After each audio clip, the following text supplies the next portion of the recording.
satu soalan. Okay, kita boleh lihat di skrin ni. Okay, untuk soalan yang pertama ni, okay, sebelum tu kita buat ulang kaji sikit. Kalau kita cerita pasal penjelmaan, okay, kalau kita cerita tentang penjelmaan, so kita ada hanya berapa jenis penjelmaan? Okay, kalau kita sebut penjelmaan, okay, kita cuma ada 4 jenis penjelmaan sahaja. Okay, yang pertama adalah translasi. Okay, yang paling mudah sekali, translasi. Untuk dihuraikan translasi, kita hanya lihat kepada gerakan pada paksi X dan gerakan pada paksi Y. Okay, contohnya kalau gerakan dia negatif 3, 8, maksudnya negatif 3 itu menunjukkan 3 ke kiri dan 8 ke atas. Okay, tapi kalau kata 3 tu positif dan 8 tu negatif pula, maksudnya 3 ke kanan dan 8 ke bawah. Okay, gerakan untuk paksi X hanya dilihat sama ada ke kiri atau ke kanan, manakala gerakan pada paksi Y dilihat sama ada ke atas ataupun ke bawah. Okay, kalau untuk paksi X ini, kalau ditandakan dengan negatif, maka dia akan bergerak ke kiri. Kalau ditandakan positif, maksudnya dia akan bergerak ke kanan. Okay, baik. Manakala untuk paksi Y, kalau ditandakan dengan tanda positif, maksudnya dia akan bergerak ke atas. Tapi ditandakan dengan tanda negatif, maksudnya dia akan bergerak ke bawah. It's a very simple untuk translasi. Okay, baik. Yang keduanya adalah penjelmaan dengan menggunakan pantulan. Okay, pantulan. Kalau pantulan, kita tahu kan pantulan dia mesti ada garis pantulan.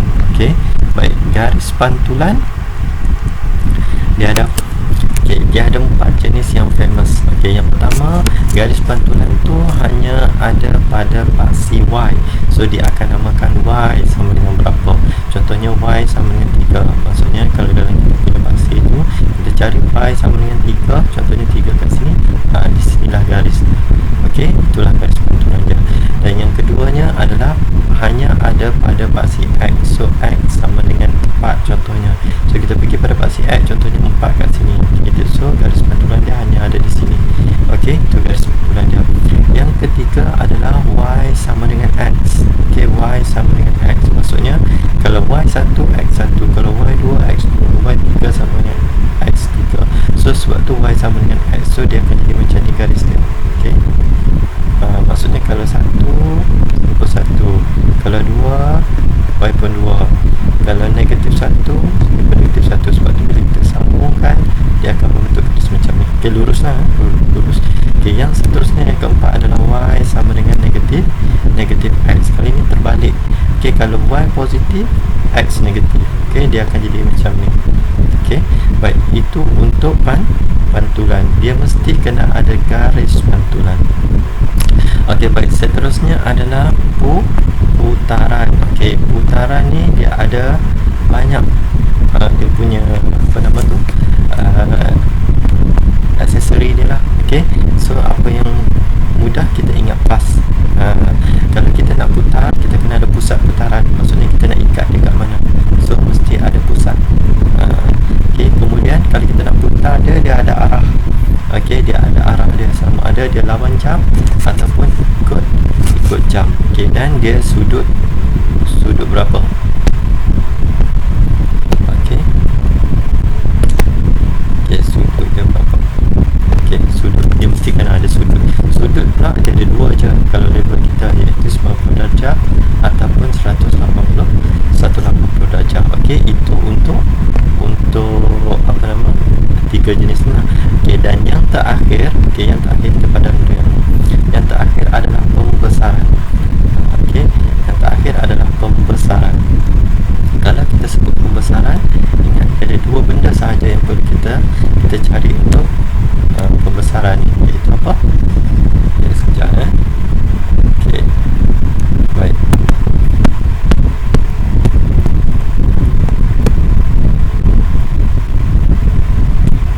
Yang terakhir adalah pembesaran.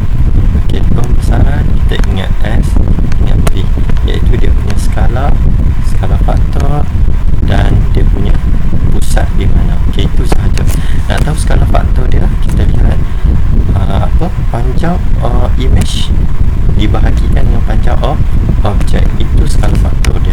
Okay, kalau image dia 4, objek dia tadi 2, maksudnya skala faktor dia adalah 2, maksudnya dia membesar 2 kali ganda. Kalau sebaliknya 2, 4, okey, nampak image dia semakin mengecil, sebab tu image dia 2, so skala faktor dia adalah 1 per 2. Skala faktor dia mesti jadi kurang dari 1 kalau objek image nya mengecil. Okey, faham? Okey, sekarang ni kita nak lihat kepada soalan. Okey, insyaAllah. Okey, pusat ni senang je. Pusat kita hanya cantumkan bucu-bucu objek dengan bucu-bucu image. Jadi maknanya kalau kita cantumkan, kita akan nampak satu titik persilangan. Okey, kita akan nampak satu titik persilangan. Sebagai contohnya macam tu kan, titik persilangan kat sini, di sinilah pusatnya. Okey, baik, dan kita cantumkan bucu-bucu untuk objek dengan image, bucu yang berpadanan lah. Okey, baik. So itu secara ringkas berkaitan dengan subtopik penjelmaan. Okay. Baik.